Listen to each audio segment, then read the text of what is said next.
pagi hari ini kita akan belajar kembali materi sosiologi yang berjudul interaksi sosial. Adapun subpokok bahasannya ada dua. Yang pertama, pengertian interaksi sosial. Yang kedua, jenis-jenis interaksi sosial.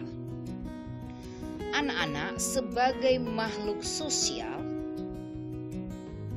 atau social animal, setiap manusia melakukan interaksi sosial dan itu menjadi satu keharusan sebab manusia tidak bisa hidup sendiri.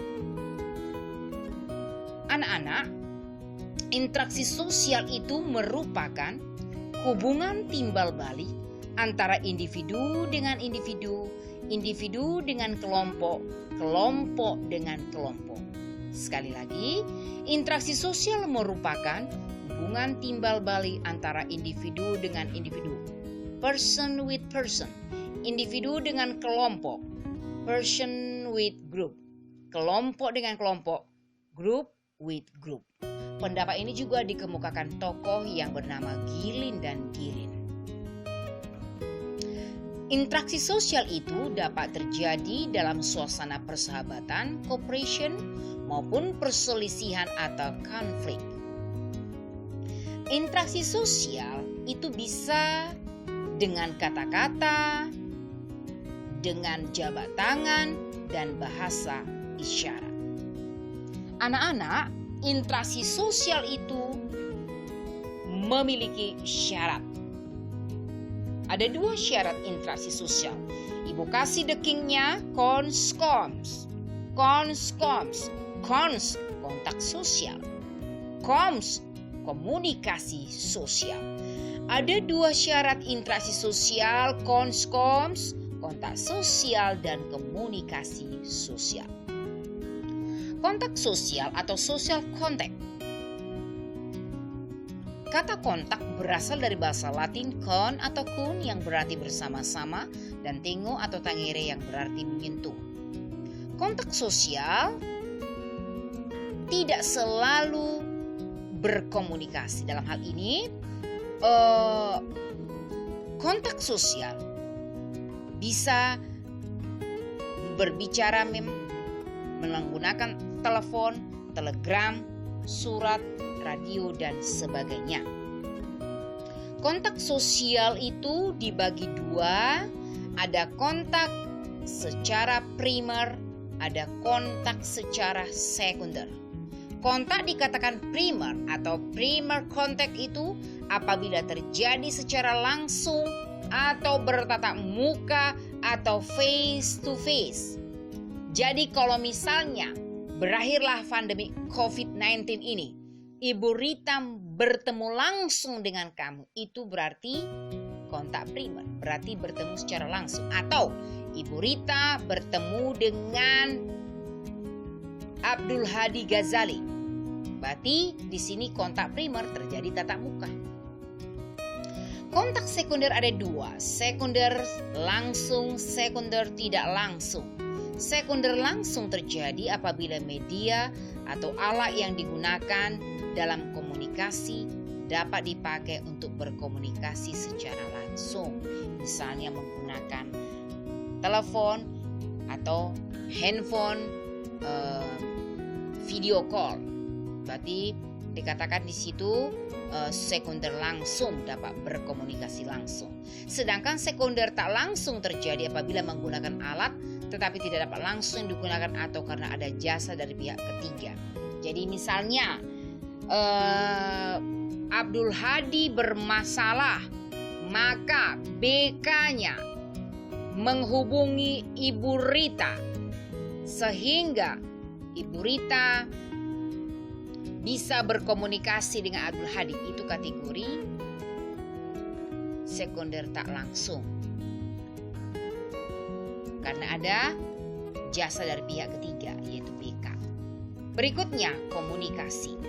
Komunikasi merupakan suatu proses memberikan tafsiran atau pemaknaan terhadap perilaku orang lain.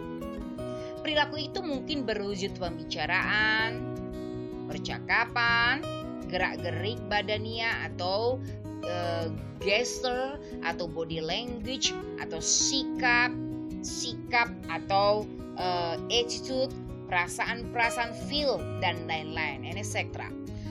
Suatu kontak dapat terjadi tanpa komunikasi. Jadi orang yang berjabat tangan tidak selalu ada komunikasi. Tetapi itu juga kategori kontak. Kontak dan komunikasi dapat berakibat negatif. Negatif dikatakan apabila menimbulkan konflik atau pertentangan. Dan positif dikatakan apabila kontak itu mengarah kepada kerjasama atau cooperation. Nah, berikutnya kita akan masuk kepada jenis-jenis interaksi sosial. Seperti yang di awal Ibu sampaikan, interaksi sosial adalah hubungan timbal balik yang saling mempengaruhi yang bersifat dinamis antara individu dengan individu, individu dengan kelompok, kelompok dengan kelompok. Berarti jenis-jenis interaksi sosial ada 3. Interaksi antara individu dengan individu, berarti individu dengan individu, person with person. Berarti dalam hal ini, misalnya Budi berpacaran dengan Rina, itu interaksi antara si Budi dengan si Rina, antara individu dengan individu. Nah, interaksi antara individu dengan individu ada 2 sifatnya, ada yang positif dan negatif.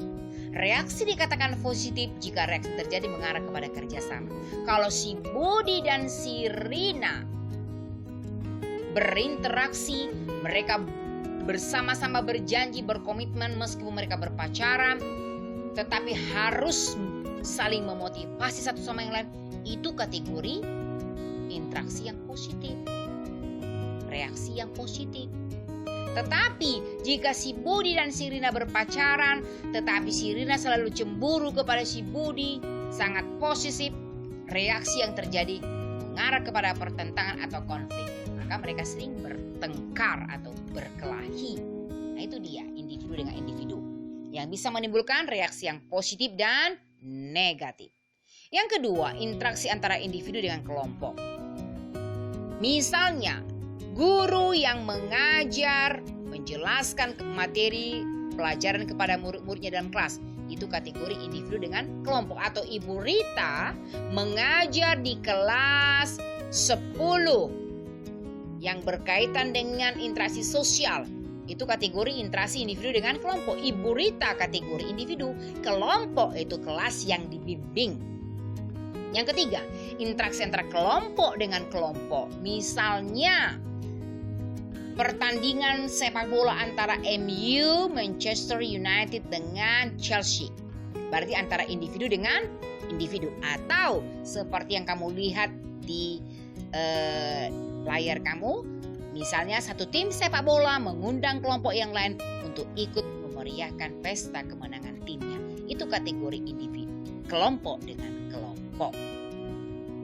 Jadi anak-anak, di dalam yang namanya interaksi sosial harus dibangun kejujuran, penghargaan terhadap perbedaan-perbedaan yang ada di tengah-tengah kita.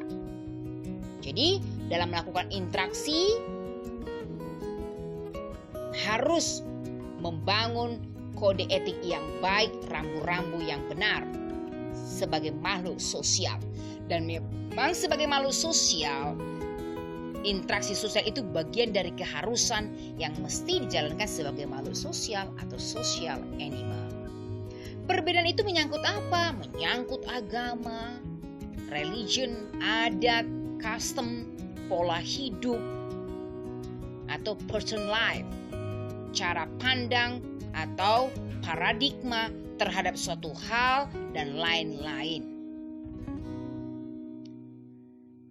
Kita harus mengembangkan sikap toleransi yang tinggi dalam kehidupan kita di tengah perbedaan yang ada. Berikutnya, contoh sederhana jika terjadi musibah banjir, tsunami, tanah longsor, gunung meletus, kita harus bahu-membahu mengulurkan tangan untuk saling membantu. Terlepas mereka itu suku apa, warna apa kulitnya, dan agamanya apa.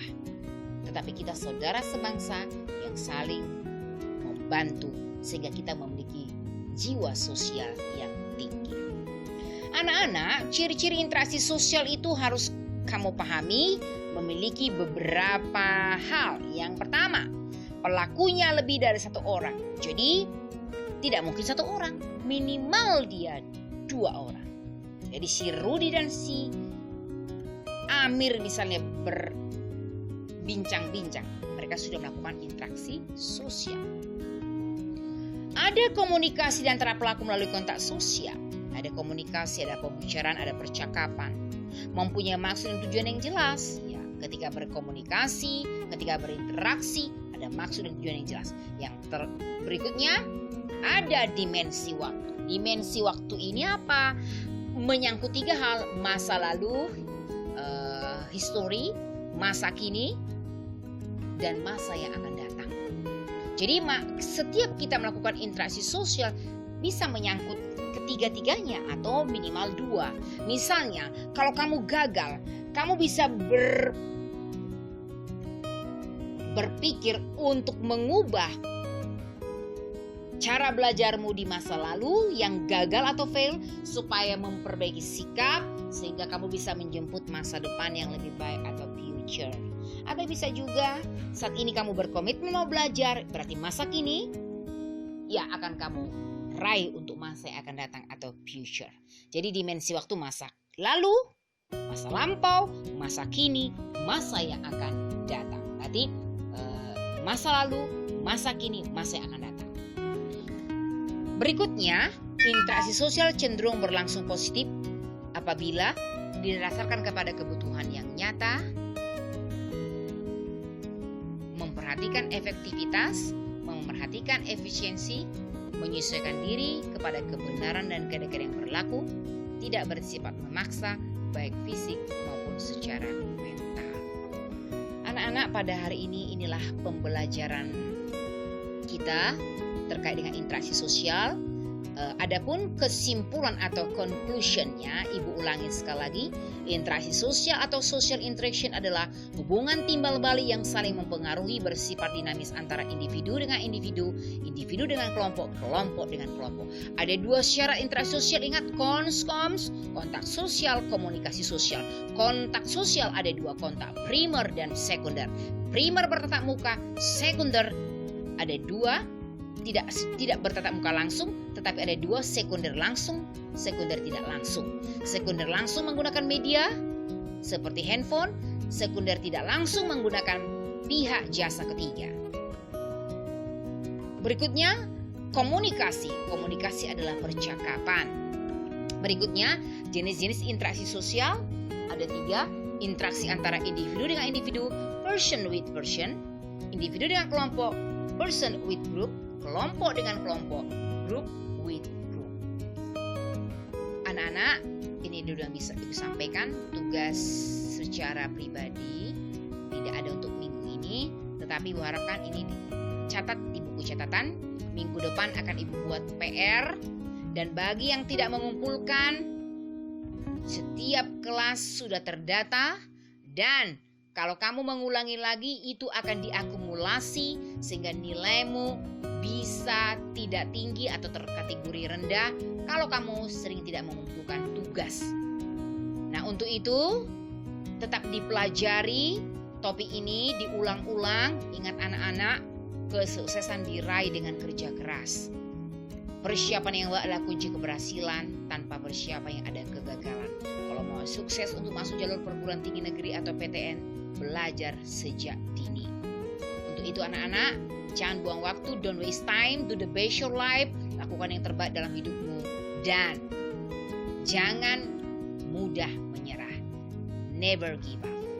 Nah, untuk itu tetap semangat, kerjaan PR minggu depan, dan diulang-ulang dilatih. Tetap semangat, salam sehat, dan terima kasih.